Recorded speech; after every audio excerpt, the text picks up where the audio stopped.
आती है उनको, और एक विदेशी महिला एक विष कन्या को ठीक नहीं कर सकते। इसलिए मैं कहता हूं कि अपना जो मंशा है, जो चेतना है, जो संज्ञा है, इसको निर्माण दोबारा हमें करनी पड़ेगी, और वही है असली बात हमारी संस्कृति की। तो आज मैं ये कहता हूं कि हमारी संस्कृति वापस करने के लिए जो पुरानी संस्कृति थी, जिस कारण से हम दुनिया के सबसे विकसित देश बने, 600 साल 700 साल पहले तो दुनिया में हमें माना जाता था कि हम सबसे विकसित देश हैं, सबसे शिक्षित देश भी थे, सबसे ईमानदार देश भी थे। ऐसे जो चाइना से आए फासियन और युआनचांग, उन्होंने लिखा है। ऐसे वास्को ड गामा आया, उन्होंने लिखा। ऐसे जो अमेरिका से मार्क ट्वेन आया, उन्होंने लिखा।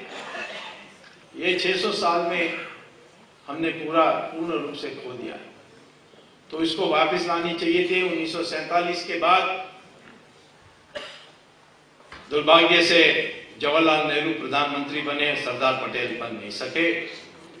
उस कारण से जो दिशा हुई, जो सेक्युलरिज्म के नाम पर हमारी संस्कृति की पुनरुत्थान करने से हम वंचित रहे, उसके लिए आज हमें संकल्प करना चाहिए कि आगे हम कभी इस देश की सत्ता प्राप्त करेंगे तो ना उस जवाहरलाल नेहरू की तरीके से काम करेंगे, ना हम उन लोगों को बिठाएंगे जो हमारी संस्कृति के बारे में लिपापोती करेंगे, परंतु एक विराट हिंदू पैदा करने के लिए हम दृढ़ संकल्प रहेंगे।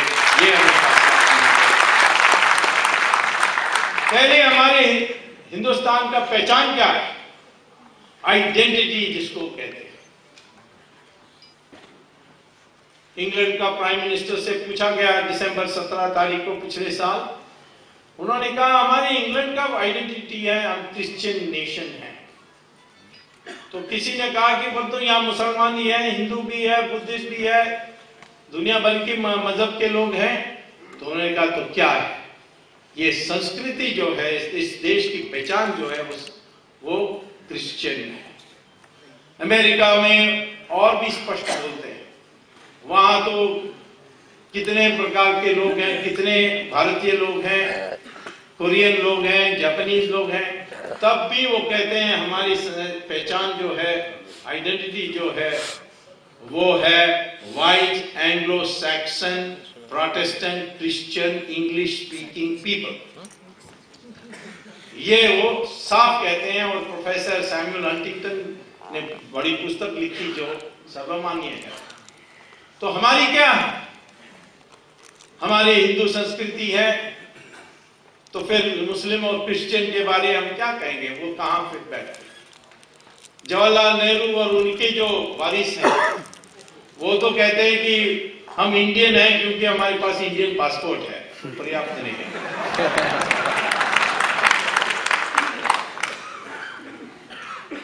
हमारी जो पहचान है वो पुराने जो अतीत काल से जो जुड़ने वाली आइडेंटिटी है वो आवश्यक है। क्या है? हम हिंदू संस्कृति कहेंगे तो मुसलमान और क्रिश्चियन के बारे में उनको कैसे सम्मिलित कर सकते हैं? उसके लिए मुजफ्फर हुसैन ने आज एक फॉर्मूला दिया है कि हर मुसलमान और हर क्रिश्चियन कहें मेरा पूर्वज हिंदू है, इसीलिए मैं हिंदुस्तानी हूं। हमारे देश हिंदू और उन लोगों के साथ जो अपना पूर्वज हिंदू मानते हैं, माने हिंदुस्तानी, हिंदुस्तानी माने हिंदू, या जो इसका पूर्वज जो गर्व से स्वीकार करता है कि मेरा पूर्वज हिंदू है, वो है हिंदुस्तानी। और जो इनकार करता है उसके माने क्या, उसका वारिस क्या है? गौरी और गजनी। उसके लिए तो हमने एक अलग देश पैदा किया है। जिन लोग सोचते थे हम अलग हैं, हम तो हिंदुओं के साथ हमारा कोई रिश्ता नहीं है, उनके लिए पाकिस्तान बनाया था। और जो लोग रह गए उनको उन्हीं लोगों के साथ इन्हीं हिंदुओं के साथ रह सकते हैं, क्योंकि हिंदू के साथ उनका एक संस्कृति है। वो हमें ऐसे लोगों को तैयार करनी चाहिए। और हमारे देश में आमतौर पर लोग, मैंने देखा मुसलमान जहां भी जाता हूं, प्राइवेट में बात करते हैं तो कहते हैं हाँ हमारी पूर्वज तो हिंदू हैं, हम तो जानते भी हैं कौन है, कोई शर्मा था, कोई यादव था, ऐसा वो कहते हैं। तो मैं पूछता हूं कि आप खुलेआम क्यों नहीं कहते हैं? कई लोग कहते हैं, एमजे अकबर कहता है कि मेरे पूर्वज एक क्षत्रिय परिवार है बिहार के, कई लोग हैं जो कहते हैं, लेकिन अधिकांश लोग कहते हैं कि हमारी जो मुल्ला है वो गुस्सा हो जाएगा, उसको वो मानेगा नहीं। क्यों? जिस दिन मुसलमान और क्रिश्चियन कहेगा या मुसलमान कहेगा कि मेरा पूर्वज हिंदू है, उस दिन मुल्ला जानता है कि उस दिन इतनी निकटता आ जाएगी कि क्या उनको डर लगता है कि ये हिंदू ही ना कहीं बन जाए, क्योंकि निकटता बढ़ने के बाद जो पहचान हो जाएगी उसमें कहीं ना बदल जाए। ये क्यों इसकी चिंता होनी चाहिए? हमारी संस्कृति देखिए, पारसी आए ईरान से भाग के, मुसलमान की कब्जा होने के बाद हमारे देश में आए, हमने उनको स्वीकार किया गुजरात में, और गुजरात में हमने उनकी मंदिर बनाई और उनको कहा कि आप रह सकते हैं परंतु संस्कृति हमारी होनी चाहिए। तो उन्होंने कहा जरूर हम तैयार हैं, पर तो क्या है, क्या करना चाहिए? उन्होंने कहा आप ईरानियन भाषा नहीं बोलेंगे, गुजराती भाषा बोलेंगे। आज जो 60,000 पारसी हैं हमारे देश में, वो सब गुजराती बोलते हैं।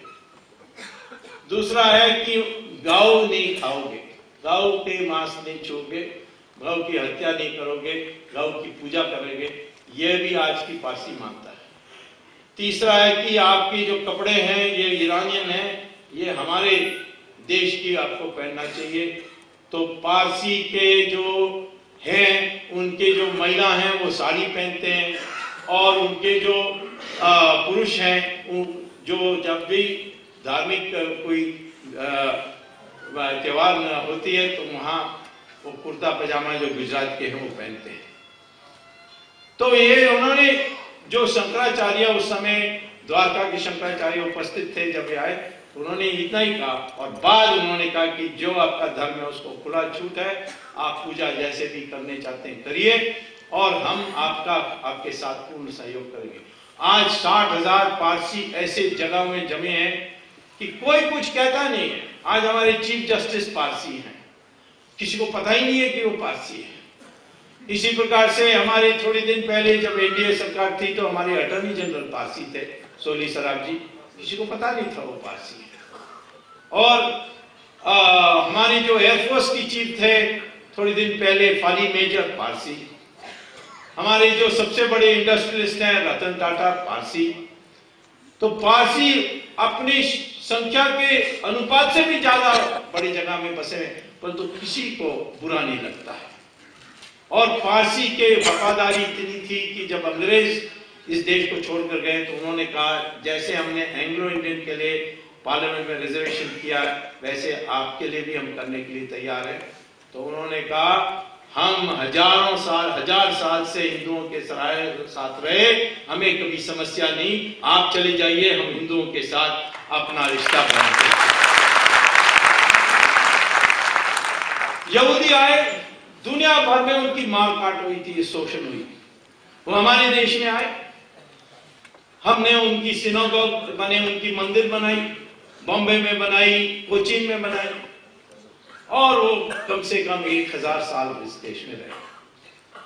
आखिर में इजराइल देश बनी और दुनिया भर के यहूदियों ने इजराइल जाना पसंद किया। कई हमारे में से भी चले गए, परंतु इजराइल के पार्लियामेंट की पहली प्रस्ताव थी, धन्य हो भारत, दुनिया में एक देश जहां यहूदियों के साथ शोषण नहीं हुआ वो हिंदुस्तान है। यह हमारी पहचान है, क्योंकि हम एक मात्र हिंदू धर्म एक है जो कहती है कि सब रास्ते से भगवान प्राप्त हो सकता है। हम नहीं कहते हैं कि सारे धर्म एक है, नहीं, सब मार्ग से जा सकते हैं, परंतु कोई सुपर हाईवे होगी, कोई गांव की सड़क होगी, हम अपने को सुपर हाईवे मानते हैं कि भगवान को प्राप्त करना है तो एक ही रास्ता है, वो हिंदू धर्म के रास्ते से है, जो सबसे तेजी रास्ते से आपको मिल सकता है। हम हैं एक धर्म जो कहते हैं कि इस जीवन में भगवान के साथ दर्शन हो सकता है। दूसरे धर्म में कहते हैं कि मरने के बाद ही आप भगवान को प्राप्त कर देख सकते हैं। लेकिन हम कहते हैं कि तपस्या करें, जो अनुशासन है उसकी पालन करेंगे तो भगवान को हम इसी जीवन में पा सकते हैं। तो हमारे में इस धर्म में फर्क है, परंतु इतनी बात जरूर है जो दूसरे धर्म में किसी धर्म में नहीं कहते, वो है कि हर धर्म से, हर उपासना पद्धति से आप भगवान के पद को प्राप्त कर सकते हैं। तो इसीलिए ये विशेषता रही है, और इसीलिए मैं कहता हूं कि किसी अल्पमत को डर ही नहीं होना चाहिए। लेकिन अलग मतों की अलग अलग तरीके हैं।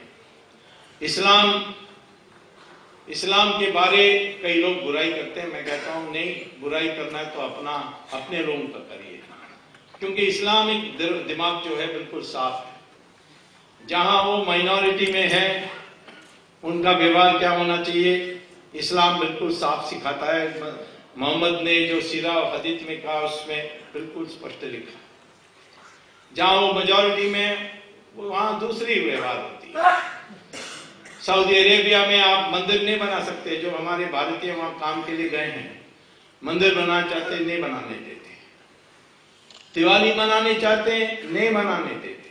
घर के अंदर मना सकते हैं नहीं, घर के अंदर भी नहीं मना सकते। रामचंद्र जी का फोटो रखकर नौकरी पर काम करने के लिए जा सकते हैं नहीं, पकड़े जाएंगे तो नौकरी से तुरंत निकाल देंगे। तो उनके देश में बिल्कुल उनका दिमाग साफ है कि माइनॉरिटी है तो बस उनको सेकंड क्लास स्टेटस ही मिल सकता है, और उसको दारुल इस्लाम कहते हैं। फिर जहां मुसलमान पावर में नहीं है, मेजॉरिटी में नहीं है, उसको दारुल हरब कहते हैं। और खास तौर पर दारुल हरब वो जगह है जहां मेजॉरिटी पिलपिला है, संयुक्त नहीं है। उसमें दारुल हरब में मुसलमान को क्या करना चाहिए, मांगते रहना चाहिए। यही मुल्ला भी सिखाता है, और यही सिरा में लिखी है, हदीस में लिखी है। तो पहले कहेंगे कि नहीं, यूनिफॉर्म सिविल कोड हमें पसंद नहीं है, हमें अलग से शरिया के अनुसार होनी चाहिए। अब वो सिर्फ शादी विवाह में मांगेंगे अलग से कोड। क्रिमिनल कोड अभी भी आज हिंदुस्तान हिंदू और मुसलमान के लिए एक ही है। यूनिफॉर्म क्रिमिनल कोड हमारे देश में है, यूनिफॉर्म सिविल कोड नहीं। तो मैंने, मेरे शाहिद साबुद्दीन मेरे अच्छे मित्र हैं, उनसे मैंने पूछा ये क्यों है कि आप यूनिफॉर्म क्रिमिनल कोड भी मांगिए, क्योंकि आप पकड़े जाएंगे तो आपके हाथ काट देंगे। यही है, शरिया में लिखा है कि चोरी करते हुए पकड़े जाएंगे तो क्या सजा होनी चाहिए, वो गिना है। ये कि कोर्ट में हाजिर हो, वकील करें, बहस, ये सब नहीं है, उनका दूसरा तरीका है। परंतु वो दारुल हरब में नहीं मांगेंगे, दारुल इस्लाम होगा तो मांगेंगे, उसको मानना पड़ेगा। और तीसरी, जिसको दारुल अहद कहते हैं, जिसमें अल तकिया के सुझाव दिए मोहम्मद ने, वो क्या है कि जहां मेजॉरिटी संयुक्त है और आप ज्यादा गड़बड़ करेंगे तो पीट देंगे, वहां सरेंडर करना है। यही मोहम्मद का कहना है। ऑस्ट्रेलिया में एक इमाम ने कह दिया एक दिन कि हमें ये ऑस्ट्रेलिया का यूनिफॉर्म सिविल कोड पसंद नहीं है, हमें अलग से शरिया होनी चाहिए। तो ऑस्ट्रेलिया का प्राइम मिनिस्टर ने कहा कि आपको अलग से शरिया चाहिए तो दूसरा देश ढूंढो, ऑस्ट्रेलिया में नहीं मिलेगी आपको। तो दूसरा दिन सारे मुसलमान के संगठनों ने कहा कि ये इमाम जो है वो पागल है, हम तो यूनिफॉर्म सिविल कोड से बड़ी सुखी हैं, काफी चलो इसी को लेकर चलेंगे। और अमेरिका में एक यूनिफॉर्म सिविल कोड है, मुसलमान कहाँ अलग नहीं मानता है, वो कहता है, ये नहीं कहता है कि मुझे यूनिफॉर्म सिविल कोड पसंद नहीं। हिंदुस्तान में भी यदि हिंदू इकट्ठा होता है तो मुसलमान कभी मांग नहीं करेगा जो आज हम देख रहे हैं कि हमें ये अलग चाहिए, हमें वो अलग चाहिए। रिजर्वेशन मांग रहे, आरक्षण। ये आरक्षण किसके लिए? क्योंकि मुसलमान गरीब है। तो क्या हमारे देश में ब्राह्मण गरीब नहीं है? क्या हमारे देश में क्षत्रिय गरीब नहीं है? तो किस किस को देना चाहिए रिजर्वेशन? मेरी राय में हमारे देश की संस्कृति के अनुसार उन्हीं को रिजर्वेशन देनी चाहिए जो हमारे देश में जिस समुदाय ने कभी राज नहीं किया है, उसी को आरक्षण मिलनी चाहिए। इसके माने अनुसूचित जाति और अनुसूचित जनजाति जो वनवासी हैं, उनके लिए हम रिजर्वेशन स्वीकार कर सकते हैं। उनके लिए भी एक परिवार में एक बार मिलने के बाद फिर दोबारा उसको नहीं मिलना चाहिए। परंतु यादवों ने राज किया, उनको नहीं मिलना है। उनको स्कॉलरशिप मिल सकती है, ट्यूशन फीस के लिए माफ कर सकते हैं, बट राज किया है नहीं। जाटों के लिए नहीं, क्योंकि राज किया तो नहीं। जिन मुसलमान ने तो 800 साल राज की इस देश में, उसको तो कतई नहीं देना है। क्रिश्चियन ने भी राज किया, नहीं मिलेगा। लेकिन क्योंकि हमारे हिंदू इकट्ठे नहीं है, इसीलिए ये सारी जो तुष्टीकरण की नीति चल रही है। कल जिस दिन हिंदू इकट्ठे होकर वोट डालेगा, यही मुलायम सिंह आपके पास आएगा हाथ जोड़कर, मैं तो हनुमान का भक्त हूं कहेगा।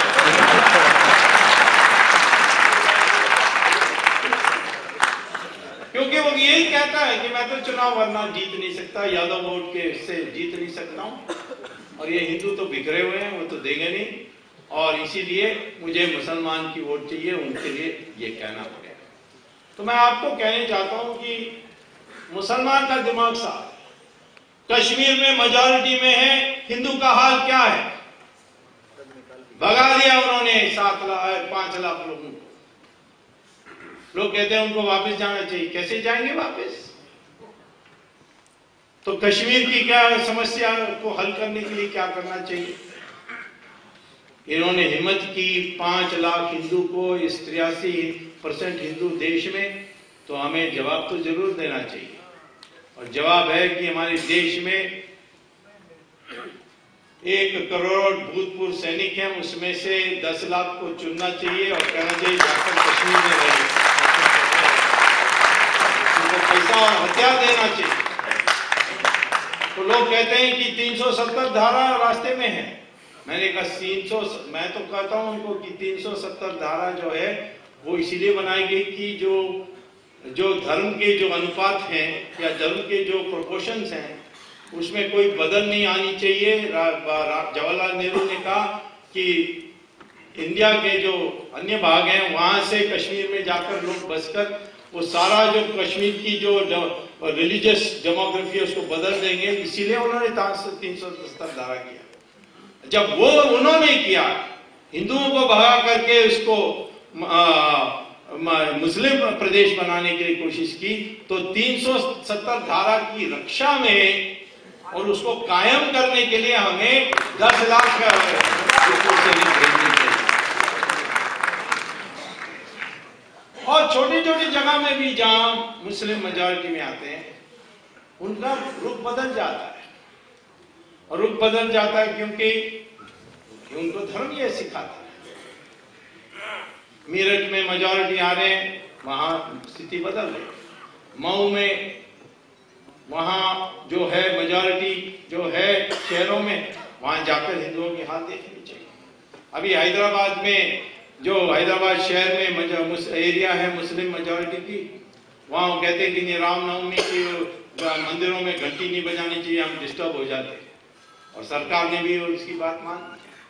जब तमिलनाडु में मुसलमान सिर्फ 5% है, लेकिन ऐसे 40 टाउन पंचायत हैं जहां मुसलमान मेजॉरिटी में, वहां जाकर देखने से आपको पता लगता है कि कैसे स्पष्ट दिमाग के हैं ये मुसलमान समुदाय। मैंने वहां एक बार उन्होंने कहा कि कृपा हमारे छोटा सा एक टाउन पंचायत एरिया उसमें आ जाइए, देखिए क्या हमारी हाल है। मैं गया था, वेल्लोर एक शहर है, उस शहर के पास एक मेल विशारम टाउन पंचायत है, वहां गया। 75% मुस्लिम है, 25% हिंदू है, और चुनाव होती है लोकल बॉडीज इलेक्शन में तो मुसलमान पूर्ण रूप से जीतते हैं। और मुसलमान ने 20 साल से हिंदुओं को कहा तुम धर्म परिवर्तन कर दो, सारे दे देंगे, स्कूल बिल्डिंग बना देंगे, सड़क बना देंगे, कूड़ा साफ कर देंगे, सारी जो एमिनिटीज टाउन पंचायत से मिल सकती है वो मिल जाएगी, वरना कुछ नहीं मिलने वाला। और मैंने जाकर अपनी आंखों से देखा कि जहां मुस्लिम मेजॉरिटी है वहां सारी कुछ डेवलपमेंट हो गई, परंतु जहां हिंदू की एरिया है वहां ना सड़क टूटा फूटा पड़ा हुआ था और कूड़ा को उठाया नहीं गया, स्कूल बिल्डिंग सब टूट रहे थे। तब मैंने पूछा कि आपने एमएलए को बताया? उन्होंने कहा एमएलए कहता है कि आपके पास तो वोट ही नहीं है, उनके पास ही वोट है, मैं कैसे आपका साथ